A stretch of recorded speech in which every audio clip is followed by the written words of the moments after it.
Hey YouTube, Kier Twig here, bringing you guys my Dark Magician Girl Yu-Gi-Oh deck profile for October 2018. It's actually been, I think, close to a whole year since my last Dark Magician Girl deck profile, and you guys always seem to enjoy this deck profile. Unlike the last version, I did a version in my last deck profile for Dark Magician Girl where I mixed the Dark Magician Girl with the Dark Magician to combo off together with the two of them. But for this deck profile, I decided to stay as pure with Dark Magician Girl and all of her different Magician Girl support cards to assist with her and her, different methods of, just different cards you can do with your spellcasters.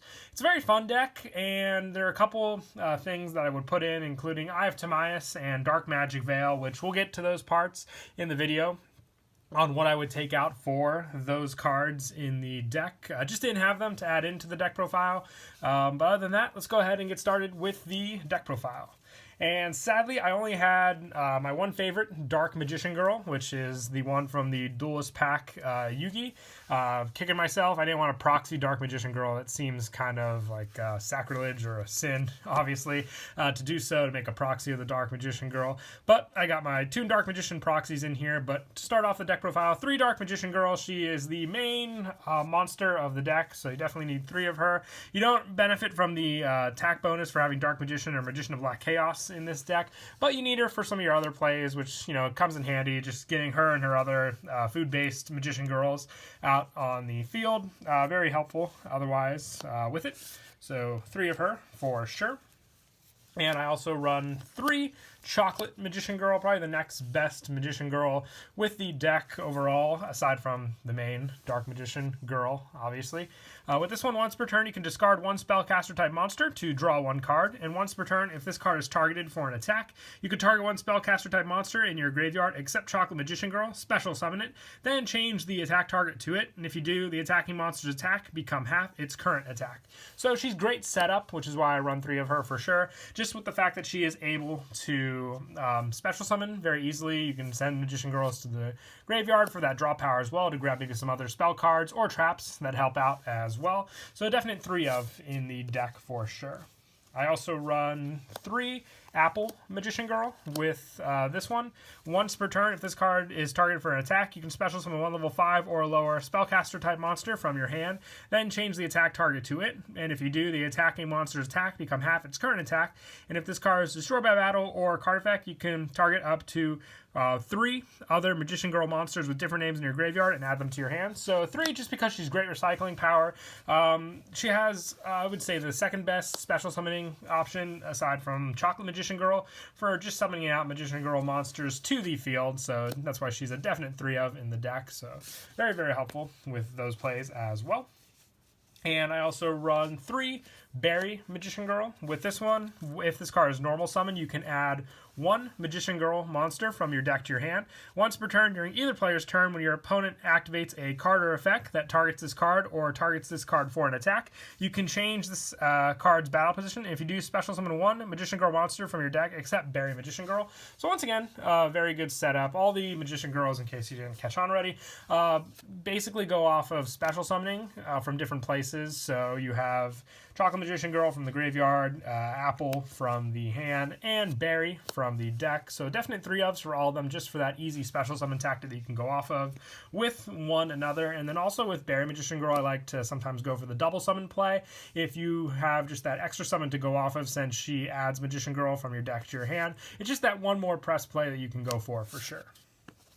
And I also run 3 Kiwi Magician Girl. Now, I always had Kiwi at, 2 in my other deck profiles, but I decided to bump it up to 3 just because she has hand plays, which the other ones all rely on, the special summoning, but she's just that extra bump and protection to give your Magician Girl monsters. During either player's turn, you can discard this card. Magician Girl monsters you currently control gain 300 attack and defense for each Magician Girl monster with different names on the field and in the graveyards until the end of this turn, and spellcaster type monsters you control cannot be be destroyed by card effects, and your opponent cannot target them with card effects. Now, I don't ever want to, normal summon her out to the field, but the fact that, she's just that great hand trap option for bump up power and protection, and the fact that you can maybe special summon her off the other Magician Girls if need be, since she's a level 5, and the other ones specify that specifically with some of their card effects. She definitely does come in handy with those tactics. So a definite 3 of after all the testing I've done with her.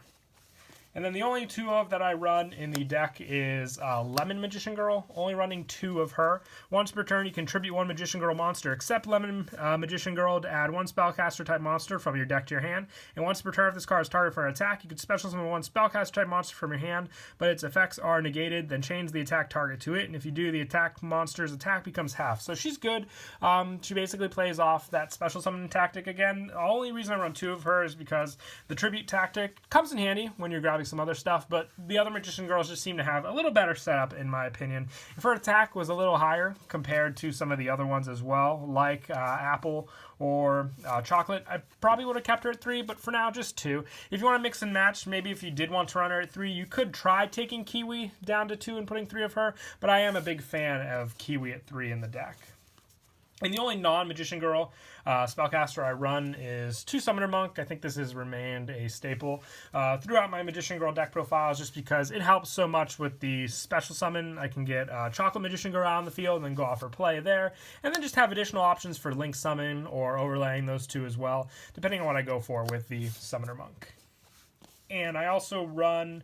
That is it for the monsters. Try to stay as pure as I could with the Magician Girls. And like I said, this is a Dark Magician Girl deck, so not too much focus on Dark Magician support in this one. Like I said, that was my last Dark Magician Girl deck profile, so this one I tried to stay as pure as possible. Moving on to the spells, I run 2 Dark Burning Attack. If you control a Dark Magician Girl monster, destroy all face-up monsters your opponent control. This is an awesome spell card in the deck. I debated running it at 3, but most of the time, I would draw too many of this card, then just have no option to get out, the Dark Magician Girl or any of our other cards for play. But 2 is fine when you get her out and then just able to destroy all your opponent's monsters. They really don't see it coming most of the time. A lot of them don't even know about this card, but definitely does come in handy with this deck.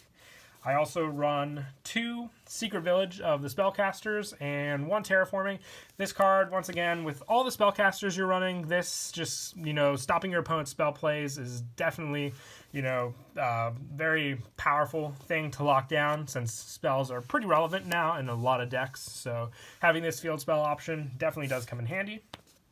And I also run 1 Double Summon and 1 Reasoning. These are options to take out if you wanted to add in Dark Magic Veil. Double Summon comes in handy with the Berry Magician Girl, just for that add, and then additional normal summon for cards.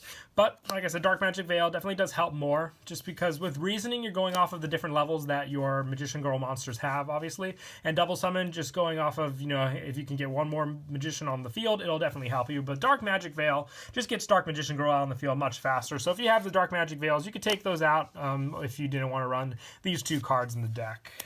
The same can be said if you wanted to take out the Transmodifies. You can mix and match those between the Dark Magic Veils and the Eye of Timaeus if you wanted to run that for fusion options with the deck as well.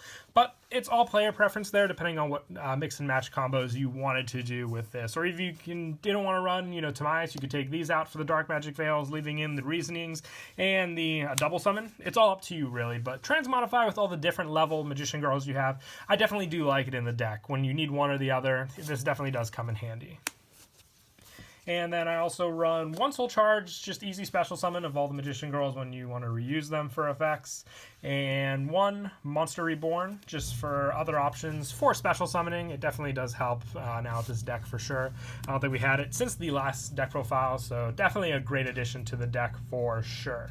And lastly, for the spells, I run 1 for 1. Now, remember, you have to, obviously, with Berry Magician's Girl, normal summon it to get her effect, but sometimes just having that 1 extra monster special summoning out and then tributing it for Dark Magician Girl can be a big play that helps you with a lot of your different goals in the deck, especially when you want to use your, powerful Dark Burning Attack spell card. That option just to get Dark Magician Girl out faster, or even just have a monster target for, let's say, like Link Karibo you want to summon out available as well. And that is it for the spells. Moving on to traps. Now, my biggest number of debate between how many Magician's Defense I wanted to run in the deck always moved back and forth with me, but I decided just to keep it at 1. It's a good option when it's available to you. While you control a spellcaster type monster, any damage you take is halved, and this cannot halve the same damage twice this way. And if this card is sent from the field to the graveyard, you can target one spellcaster type monster in your graveyard, special summon it. So another special summon option, but the damage half also definitely does come in handy. All you have to do, obviously, is control a spellcaster type, and then this definitely does become relevant there. And I also run 3 Rivalry of the Warlords. Just, you know, the fact that you have all spellcaster types can really shut down a lot of your opponent's plays when you combo this with Secret Village for sure.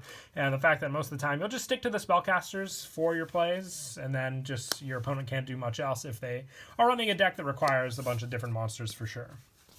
And I run also 2 back to the fronts, just getting back more monsters to the field, comboed with Monster Reborn and 1-for-1 and Soul Charge. Definitely does come in handy. I use these over Call of the Haunted just because of the fact that sometimes putting the Magician Girls in attack position isn't that best idea since they don't have the highest attack, so a defensive play tactic there. And I also run 1 Solemn Strike, 1 Warning, and 1 Judgment, just for a little more extra protection with the back row.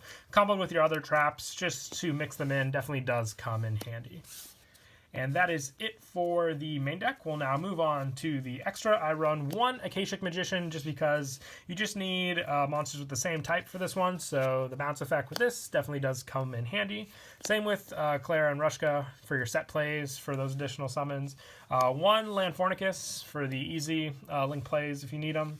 1 Link Karibo, 1 Decode Talker, also 1 Nightmare Cerberus, and 1 Nightmare Phoenix for those pop plays that definitely do help.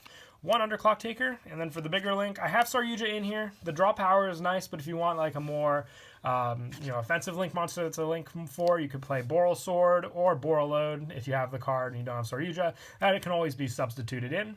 And then for some of your Exceed plays, I have Norito in here. You need spellcaster types, so with your Dark Magician Girls, this card can definitely come in handy for the negations. And then for your rank 4s, 1 Exciton Knight, 1 Baguska, 1 Tornado Dragon, 1 Perform Age Trapeze Magician since you do run spellcasters, and also 1 Gauntlet Launcher just for an additional rank 6 play that you can go for. But yeah, that is it for the deck profile. I think one more thing I'll just mention. If you wanted to run Eye of Timaeus, you could obviously take out one of the link monsters, more than likely either Decode, Landfornicus, and Gauntlet Launcher would be the best things to work with. Dark Magician Girl, the Dragon Knight, if you want to just place 2 of her into the deck, you would mix and match some of these, just because I wouldn't run more than 2 Eye of Timaeus in this deck, because then if you get too many of it, then you're left with, you know, that same consistency problem I had with Dark Burning Attack. But these would be my options to take out for that. But other than that, that is it for the deck profile. I hope you all enjoyed the video. Once again, please don't forget to leave a like and subscribe. And until next time, Kira Twig out.